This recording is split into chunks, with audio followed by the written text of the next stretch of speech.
access to sensitive information. Earlier this week, Kellyanne said she's expecting a staff shakeup in the wake of the leaks. So who's staying? Who's riding off to that big Dancing with the Stars episode in the sky? Let me bring in my leak-proof party panel. They're that good. It is Ladies' Night. Conservative columnist and author of How Do I Tax Thee? Kristen Tate is here, along with former State Department spokesperson and co-host of Benson and Harf on Fox News Radio. It is Marie Harf. And attorney and executive director of the Lawfare project, Brooke Goldstein, is back. Welcome, everyone. Hello. Thank you. So, Marie, I will start with you because you have worked as a spokesperson. You not only have had to interface with the press, you have had to protect a State Department and a president and try and keep people from leaking sensitive information. Right. Why are they having such a hard time doing this in the White House? Because there are competing power bases here. I don't think everyone who works in the White House... What about the team of rivals in the Obama White House? There were also competing power bases there. That's true, but it never got personal like this in terms of leaks. It feels like people in the Trump administration are competing for power with him inside the White House, and they're leaking for the sole purpose of hurting other staff members, not to play out policy disagreements. And let's also be very clear. It has been widely reported that Donald Trump himself has a tendency to call reporters he likes and leak. Kellyanne Conway, I am sure, does the same thing. Yeah, Howard Kurtz documented that in his book. Latest book. Yeah. Exactly. So I think what's so striking about this is it feels like staffers are trying to hurt other staffers personally. That's why this Sarah Sanders meeting about leaks immediately got leaked. That is unusual. That did not happen in past Republican or Democratic White Houses. Leaks about leaks. You're nodding your head. I agree completely. This is very personal, and it's really scary because leaking is a serious crime. Depending on the leak, it could violate numerous provisions of the criminal code, potentially the Espionage Act. And not that there's a hierarchy of leaks, and I'm not justifying it, but some leaks we can understand because, you know, they expose major civil rights violations of the American public. But this is personal attacks, and it's meant to undermine the office of the President of the United States. But ironically, it's making him look like a victim of corruption surrounding him, a victim of the swamp. And the key here, and how this, I think, is going to be spun by the media, is that the Trump administration can't trust DOJ to investigate who's doing the leaking. So the White House itself is going to engage in firing, they're going to do investigations, and then the media is going to spin it as though this is political retaliation. But isn't it also some sort of misdirect? Because, you know, here we are talking about the leaks as opposed to the joke that Kelly Sadler made at Senator McCain's expense that was tasteless. But, you know, there's been no apology from her. We're just talking more and more about the leaks as though we've been directed to do so by the White House. Look, the joke was tasteless, absolutely, but these leaks are just, they're infuriating. The White House needs to have smaller, tighter meetings. It just takes one person in the room to leak confidential information. And you know this, Kennedy, government is too big, and I think that extends to the White House staff. If I were Trump, I would downsize my White House staff. It could make it more efficient and get rid of these leakers. I think the leakers are probably Obama holdovers, so if I were Trump... There are no Obama holdovers left in these meetings. I mean, none we don't know who's leaking. I mean, it's not just these high-level meetings where things are leaking. Every day there's something coming out. So when Kellyanne Conway talks about senior level officials, you know, she's obviously got someone in mind. So whose head is going to roll? Well, I don't know, but that was interesting that she said it's not always junior. There are no Obama holdovers left in important meetings at the White House. I'm fairly confident. It was interesting that Kellyanne said that. But to your point, Kennedy, you're right. We're talking about leaks instead of the fact that a White House staffer felt comfortable making a tasteless joke, and then another White House staffer felt like it was appropriate to put that joke out there, which is the only way the McCain family heard it. Yeah, but obviously the person who did that wants Kelly Sadler to be fired. Absolutely. But the leaking, the person who's leaking wants us to talk about jokes about McCain. Right, which is so tasteless. That itself, though, is the diversion. The leaks are the issue, not the McCain jokes. I don't know. I think the McCain joke is, it's pretty inappropriate. You're not in private.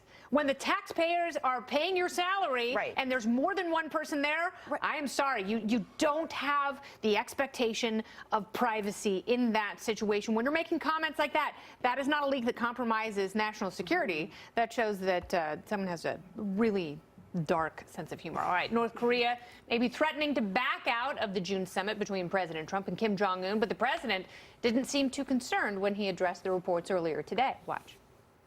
Nothing has changed on North Korea that we know of. We have not been told anything, and if it does, that's fine. If it doesn't, I think we'll probably have a very successful meeting, but we have not been told anything. We're just reading stories like you are. We've heard certain things from South Korea, but we'll see what happens. If the meeting happens, it happens, and if it doesn't, we go on to the next step.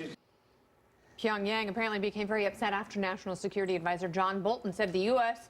should explore the Libya model for dealing with North Korea, a plan that ended with the Libyan dictator being overthrown and murdered. All right, earlier today, President Trump seemed to contradict Bolton, said Kim Jong-un can count on, quote, protections that would be very strong. So is this meeting going to pan out? Kristen, I will make a bold prediction. I think it will pan out. I think it will too. Trump's critics think he's being a little too cavalier about this meeting. I actually disagree. I think over-preparing for something like this can be ineffective. Trump is the ultimate negotiator. I mean, he literally wrote the best-selling book on negotiations, The Art of the Deal.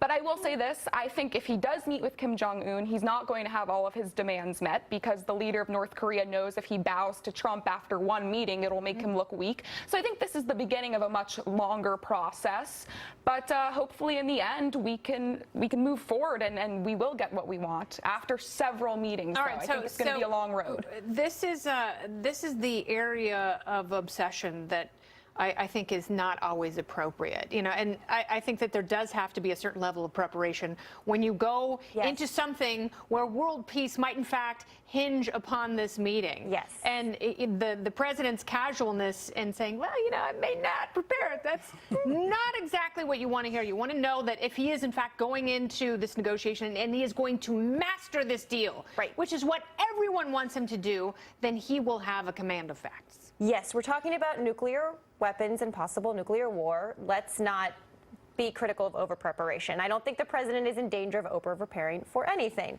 But I think what we've seen here is Donald Trump, and to some extent John Bolton, are very focused on the public image, the optics of this meeting, because that's what they care about, and not as focused on the substance. And the optics, negotiating in public, getting out there on TV and putting down markers, that got them into trouble this week. So I think everyone needs to take a breath, sit down with our experts and start to plan for this meeting, not in the press, because that will not help our negotiating position. And this is sort of like diplotainment, I called it earlier, like diplomacy through entertainment. Yeah. That, you're right, though. This is not going to be one meeting and sign on the dotted line. Your pal John Kerry was the master of, well, to our detriment. If they got, I want to bring if they got what we got on Iran about North Korea, we would all be happy. Oh, not a chance. Optics are everything. I think we have a really good cop, bad cop situation going on, and you have a position where Trump can go to the North Koreans and say, listen, Bolton doesn't want me to do this deal. Give me something. You know, I gotta give him That's like buying a used car. Like, my boss does not want me to let go of this 82 Volkswagen for $1,800, but I got to tell him he's crazy. It's brilliant. And you know, the White House officials did come out and say there is a ton of preparation going on. And so when Trump says, you know, I'm or appears to be cavalier about it, he is doing exactly what he is good at. Don't forget, he got North Korea to the table. The fact that they are now in a summit is historically, you know, unprecedented in the recent past. And they just released 3 American hostages. So whatever he's doing is working so far. Let's judge him on what happens and not, you know, the attitude he's projecting to the media. That's fine, but we you know, overconfidence and humility, there's certainly a fine line. Not Trump's qualities. We want the president to find the sweet spot so we can enjoy delicious peace together for generations. We're going to see much more of this glorious party panel making herstory on tonight's Kennedy. Israel using deadly force to protect its border, and now they're carrying out airstrikes on Gaza. Will it end the violence or further fan the flames of hatred? Republican Congressman Lee Zeldin joins me with answers next.